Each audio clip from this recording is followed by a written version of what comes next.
Hello my dear student, how are you? I hope के सब अच्छे होंगे। तो चलिए बच्चों, स्टार्ट करते हैं हमारा नैतिक शिक्षा का चैप्टर नंबर 11। हमारे चैप्टर का नाम है बच्चों बुद्धि से काम कीजिए। बुद्धि से काम कीजिए। बड़ी प्यारी सी स्टोरी है बच्चों, सभी ध्यान से सुनेंगे।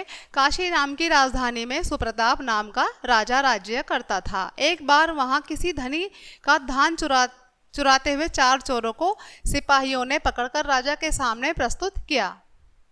जो 4 चोर थे उनको राजा के सामने सिपाहियों ने प्रस्तुत किया। राजा ने चारों चोरों को फांसी की सजा सुनाई। किस चीज़ की सजा सुनाई बच्चों? फांसी की सजा सुनाई। तब राजा की आज्ञा से 3 चोरों को फांसी पर चढ़ा दिया गया। चौथे चोर ने सोचा, क्या सोचा बच्चों? कि मृत्यु से बचने का कोई उपाय सोचना चाहिए, क्योंकि उपाय सफल हो जाने पर बच जाऊंगा, वरना मृत्यु तो निश्चित ही है।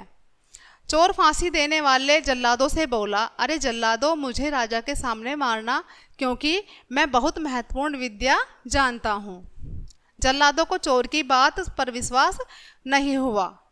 चोर ने कहा, तुम एक बार जाकर राजा से निवेदन तो करो, राजा विद्या लेना चाहें तो विद्या सीख लें। चोर की बात सुनकर जल्लादों ने यह बात राजा से कही। राजा ने चोर को बुलाकर उससे पूछा, तुम कौन सी विद्या जानते हो?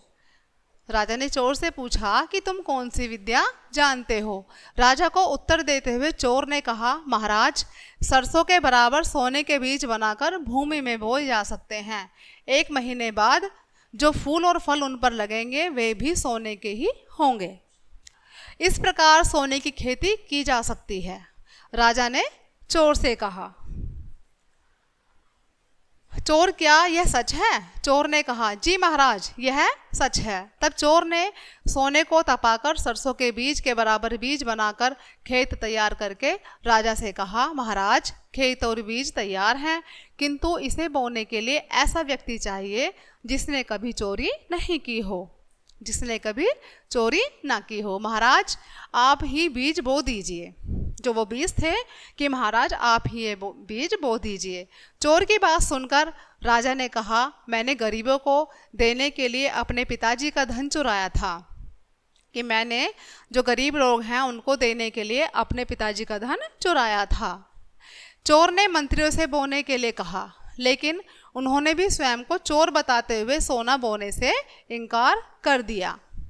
अब चोर ने न्यायाधीश से सोना बोने के लिए कहा। इस पर न्यायाधीश ने कहा, मैंने बचपन में माता के लड्डू चुराकर खाए थे। सबके बीज बोने से इनकार करने पर चोर ने कहा, महाराज, यदि यहाँ पर सभी चोर हैं तो फिर मुझे फांसी की सजा क्यों दी जा रही है? चोर तो सभी हैं, फिर मैं ही क्यों मरूं? चोर की बात सुनकर राजा सहित सभी सभासद हंसकर बोले, तुम मरने योग्य नहीं हो। राजा ने कहा, यह चोर अपराधी होने पर भी बुद्धिमान है। जो ये चोर है यह अपराधी है, लेकिन अपराधी होने पर भी ये चोर बुद्धिमान है। यह मेरे पास रहेगा। किसने कहा? राजा ने कहा कि यह मेरे पास रहेगा। ऐसा कहकर राजा ने चोर को अपने पास रख लिया। इस प्रकार चोर अपनी बुद्धि के प्रयोग के कारण फांसी से बच गया। देखा बच्चों कि चोर ने अपनी बुद्धि के कारण अपने आप को फांसी की सजा से बचा लिया और राजा का प्रिय बन गया। तो कैसी लगी बच्चों आपको ये स्टोरी? इस स्टोरी से हमें क्या शिक्षा मिलती है बच्चों? कि हम अपनी सूझबूझ द्वारा अपने आप पर आने वाली मुसीबत को भी टाल सकते हैं। इसलिए हमें हमेशा बुद्धि से काम लेना चाहिए। तो कैसी लगी बच्चों आपको स्टोरी? आई होप कि आप सभी को समझ आई होगी, अच्छी लगी होगी। तो मिलते हैं नेक्स्ट चैप्टर के साथ, तब तक के लिए बाय बाय।